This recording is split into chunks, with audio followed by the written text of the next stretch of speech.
അല്ലാഹുവിന്റെ തട്ടിപ്പ് കേസുകളിൽ ജാമ്യം നൽകുന്നതുമായി ബന്ധപ്പെട്ടുള്ള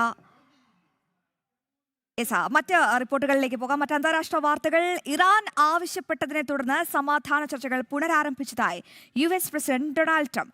സമാധാന ധാരണ നടപ്പിലായില്ല എങ്കിൽ ശക്തമായ ആക്രമണം തുടരുമെന്നും ട്രംപ് അറിയിച്ചു.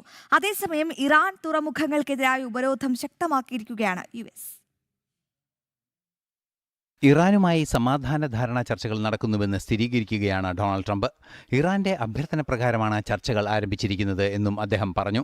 സമാധാന ധാരണയിലെത്തിയില്ലെങ്കിൽ ശക്തമായ ആക്രമണമുണ്ടാകുമെന്ന മുന്നറിയിപ്പും ട്രംപ് നൽകുന്നുണ്ട്.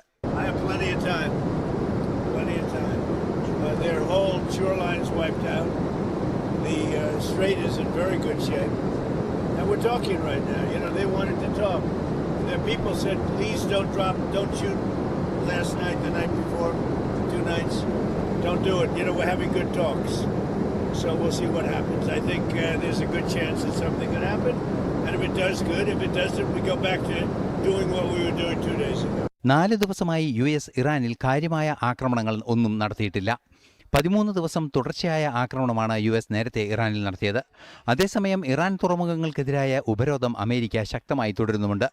ഇറാൻ തുറമുഖങ്ങൾ ലക്ഷ്യമാക്കി നീങ്ങിയ 17 കപ്പലുകൾ ഇതുവരെ തിരിച്ചയച്ചതായും സെൻട്രൽ കമാൻഡ് അറിയിച്ചു. 2 കപ്പലുകളുടെ യാത്ര സൈനിക നടപടികളുടെ ഭാഗമായി തുടരാൻ അനുവദിച്ചിട്ടില്ലെന്നും US സെൻട്രൽ കമാൻഡ് അറിയിക്കുന്നുണ്ട്. ഇന്റർനാഷണൽ ഡെസ്ക്, ജനം.